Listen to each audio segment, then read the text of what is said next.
Breaking news చూస్తున్నాం. వేసవిలో ఎలాంటి తాగునీటి సమస్యలు తలెత్తకుండా ముందస్తు జాగ్రత్తలు తీసుకోవాలని, రిజర్వాయర్లలో నీటి నిల్వలను ఎప్పటికప్పుడు చెక్ చేయాలని పంచాయతీరాజ్, గ్రామీణాభివృద్ధి, గ్రామీణ తాగునీటి సరఫరా శాఖ మంత్రి సీతక్క అధికారులను ఆదేశించారు. సచివాలయంలో మిషన్ భగీరథపై మంత్రి సీతక్క సమీక్షా సమావేశాన్ని నిర్వహించారు. ఈ సందర్భంగా మంత్రి సీతక్క మాట్లాడుతూ విద్యుత్ శాఖతో సమన్వయం చేసుకుని విద్యుత్ సరఫరాలో సమస్యలు తలెత్తకుండా చూడాలన్నారు. పంప్ హౌస్ మోటార్లలో సమస్యలు తలెత్తకుండా జాగ్రత్తలు చేపట్టాలని సూచించారు. ఈఎన్సీ నుంచి గ్రామ స్థాయి వరకు మిషన్ భగీరథ సిబ్బంది నిరంతరం అప్రమత్తంగా ఉండాలని, ప్రతిరోజు తాగునీటి సరఫరాపై జిల్లా అధికారులతో సమీక్ష చేపట్టి నివేదిక సమర్పించాలన్నారు.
బ్రేకింగ్ న్యూస్ చూస్తున్న వేసవిలో ఎలాంటి తాగునీటి సమస్యలు తలెత్తకుండా ముందస్తు జాగ్రత్తలు తీసుకోవాలని, రిజర్వాయర్లలో నీటి నిల్వలను ఎప్పటికప్పుడు చెక్ చేయాలని పంచాయతీరాజ్, గ్రామీణాభివృద్ధి, గ్రామీణ తాగునీటి సరఫరా శాఖ మంత్రి సీతక్క అధికారులను ఆదేశించారు.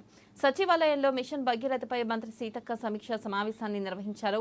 ఈ సందర్భంగా మంత్రి సీతక్క మాట్లాడుతూ విద్యుత్ శాఖతో సమన్వయం చేసుకుని విద్యుత్ సరఫరాలో సమస్యలు తలెత్తకుండా చూడాలన్నారు. పంప్ హౌస్ మోటార్లలో సమస్యలు తలెత్తకుండా జాగ్రత్తలు చేపట్టాలని సూచించారు. ఈఎన్సీ నుంచి గ్రామ స్థాయి వరకు మిషన్ భగీరథ సిబ్బంది నిరంతరం అప్రమత్తంగా ఉండాలని, ప్రతిరోజు తాగునీటి సరఫరాపై జిల్లా అధికారులతో సమీక్ష చేపట్టి నివేదిక సమర్పించాలన్నారు.